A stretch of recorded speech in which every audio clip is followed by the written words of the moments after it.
गंगा किनारे बसे छोटे से गांव में भोला नाम का एक गरीब आदमी रहता था। भोला की जिंदगी संघर्षों से भरी थी।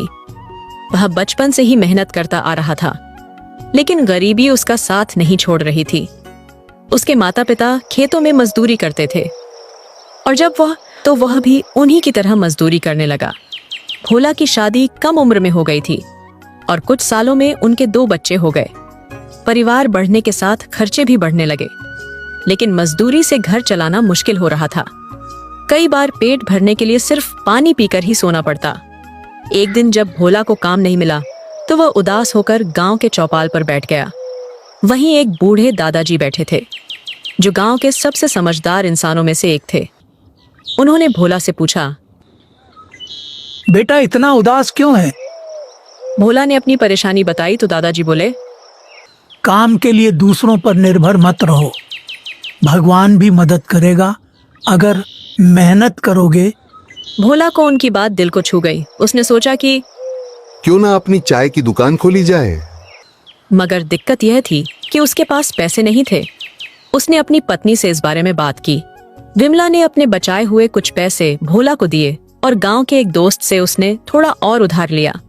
भोला ने गांव के चौपाल के पास एक पुराना लकड़ी का ठेला खरीदा और चाय बनाने का सामान जुटाया।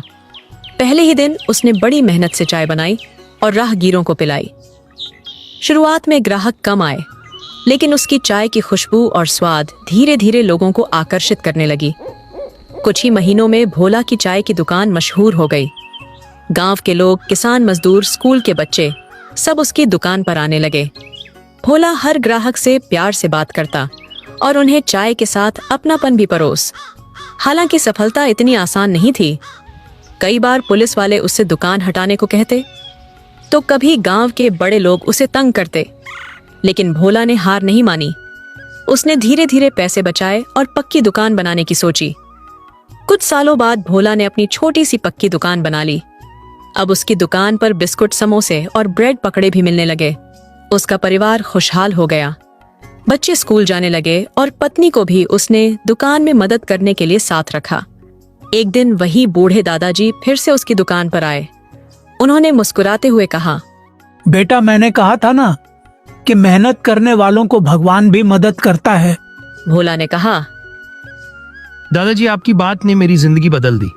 अगर इंसान ठान ले तो कोई भी गरीबी उसे रोक नहीं सकती। भोला की कहानी हमें यह सिखाती है कि जिंदगी में कितनी भी मुश्किलें आए, अगर हम मेहनत, धैर्य और आत्मनिर्भरता के साथ आगे बढ़े तो सफलता जरूर मिलेगी।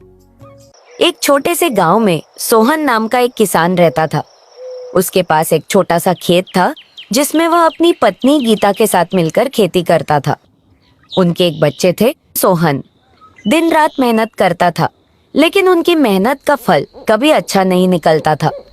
बारिश कम होती थी तो सूखा पड़ जाता था, ज्यादा बारिश होती थी तो फसलें बर्बाद हो जाती थी।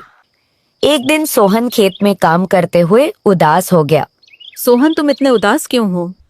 गीता, हम कितनी भी मेहनत कर ले, हमारा भाग्य साथ नहीं देता। हमारी फसलें कभी भी अच्छे से नहीं उगती हैं। लगता है कि हम इस गांव में कभी खुशहाल नहीं हो पाएंगे।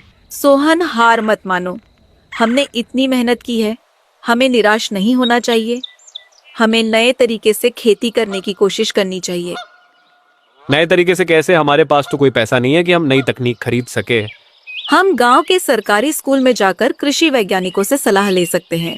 शायद वे हमें कुछ अच्छे सुझाव दे सके। सोहन को गीता की बात अच्छी लगी।